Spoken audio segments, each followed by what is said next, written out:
Minute हैं वो इसके हाथ से निकल गया, खत्म हो गया खेल, कब्जा खत्म।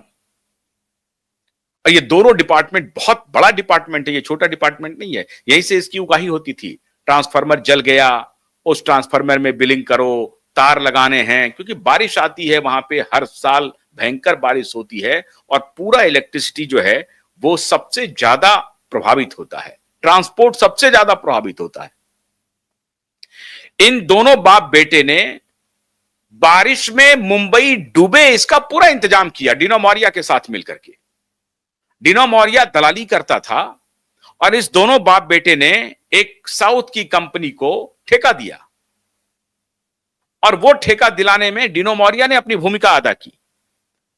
तो डिनो मौर्या के सौजन्य से इसको ये ठेका मिला और वहां से वो कंपनी डिसिल्टिंग नहीं किया, 65 करोड़ का घोटाला किया। आज मुंबई की हालत देखिए, मुंबई की हालत ऐसी है कि अगर दिन भर बारिश हो जाए तो मुंबई डूब जाती है। डुबा दिया इन दोनों बाप बेटे ने मिलकर के। और कोई दूसरी पार्टी भी उससे कोई अछूती नहीं है। ऐसा नहीं है कि भारतीय जनता पार्टी बहुत बढ़िया काम कर रही है, बिल्कुल नहीं। उन्होंने भी वही कृत्य किया है, खासतौर से बारिश के मौसम में। जब इनकी भी सत्ता है, इन्होंने भी कुछ नहीं किया। लेकिन जिनको काम करना है, यह है मुंबई महानगर पालिका का काम। उस पे तो इन दोनों बाप बेटे का कब्जा है। अब जैसे बीईएसटी में कब्जा था, तो जब बारिश आए तो सबसे ज्यादा इफेक्टेड कौन कौन, दो सबसे बड़े डिपार्टमेंट हैं, एक तो ट्रांसपोर्ट और दूसरा इलेक्ट्रिसिटी। दोनों पर कब्जा था इनका। ये बीस्ट पर ही कब्जा जमाए बैठा था।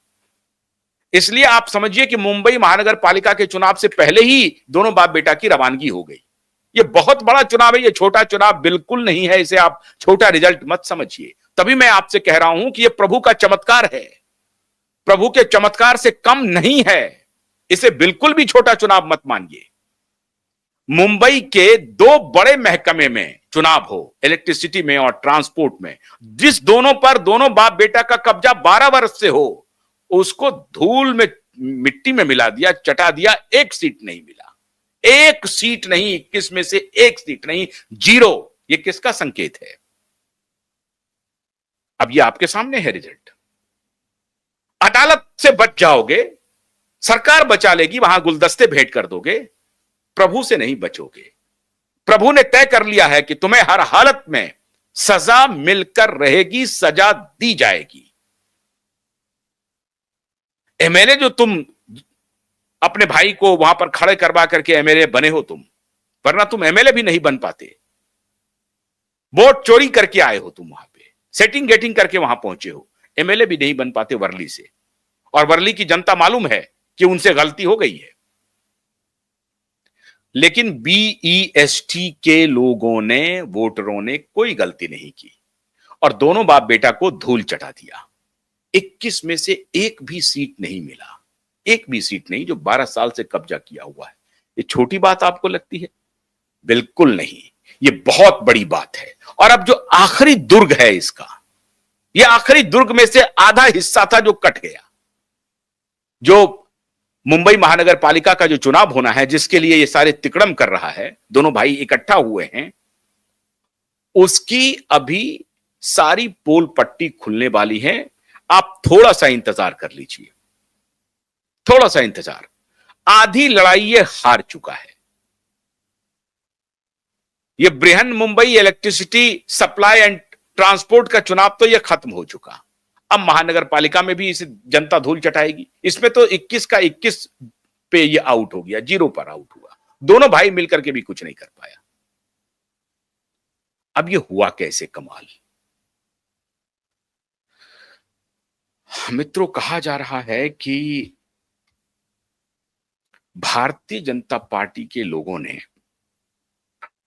कहा कि आप भले ही मुझे मत जिताओ, किसी तीसरे को जिताओ, लेकिन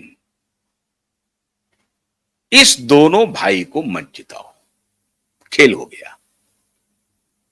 खुद का स्कोर बहुत अच्छा नहीं किया बीजेपी ने। ऐसा नहीं हुआ कि अगर बीजेपी पूरा 21 का 21 जीत लेती तो ये दोनों भाई प्रचार करते रहते कि भाजपा ने गलत किया हमारे साथ, देखिए यहां भी कब्जा कर लिया। तो भाजपा ने कहा कि भैया मुझे वोट नहीं मिले कोई दिक्कत नहीं, मैं बैकफुट पर रहने के लिए तैयार हूं, लेकिन एक इंडिपेंडेंट एजेंसी जीते और फिर बाद में हम उसे मदद कर देंगे। एक खेला हो गया, बहुत बड़ा खेला हो गया। और यहां देवेंद्र माननीय फडणवीस जी ने थोड़ा सा खेल किया है। तो उस खेल में, राजनीतिक खेल में तो माहिर हैं ये, राजनीतिक खेल में इन्होंने खेल किया। और उस खेला में क्या हुआ कि खुद को कम सीट दिला करके इंडिपेंडेंट को, शशांक गुट को 14 सीट दिलवा दिया और खुद को 7 सीट ही रखा। मतलब उन्होंने उस तरह से कन्वासिंग की कि जनता को एक तरह से संदेश दिया कि मुझे नहीं जिताइए, कोई बात नहीं है, लेकिन इस दोनों भाई को मत जिताइए। और यह कन्वासिंग काम कर गया कि इंडिपेंडेंट को जिता दो, जो कामगार का जो ओरिजिनल संगठन है वहां पे उसको जिता दो। तो शशांक गुट जीत गया और अपना पार्टी का जो समर्थित जो गुट था उसको 7 सीटें ही रही मिली। अब ये दोनों भाई आरोप भी नहीं लगा सकते।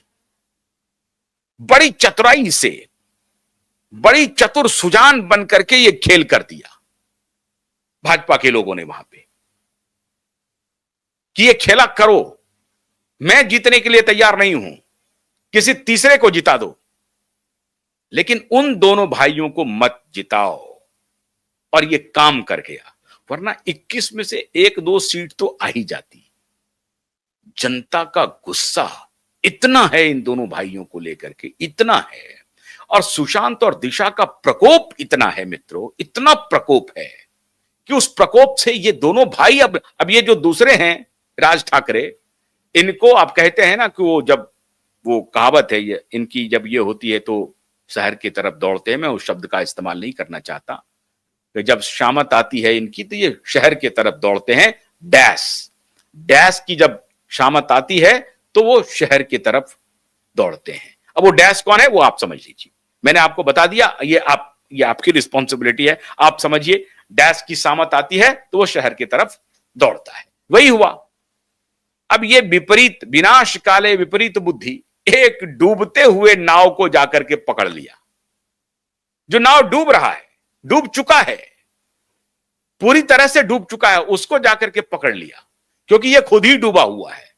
तो एक डूबा हुआ व्यक्ति डूबे हुए नाव को, जो अब डूब रहा है, उसको जाके पकड़ लिया और सोच रहा है कि इस डूबते हुए नाव से हम उबर जाएंगे। मैं राज ठाकरे की बात कर रहा हूं। पहले भारतीय जनता पार्टी से साठगांठ करने की कोशिश की, भारतीय जनता पार्टी ने घास नहीं डाला। फिर इन्होंने कोशिश की कांग्रेस से भी साठगांठ करने की, कांग्रेस ने भी घास नहीं डाला। और शरद पवार तो इनको पसंद करते ही नहीं है, तो शरद पवार के पास भी नहीं गए। लेकिन इन लोगों के रिश्ते बड़े अच्छे होते हैं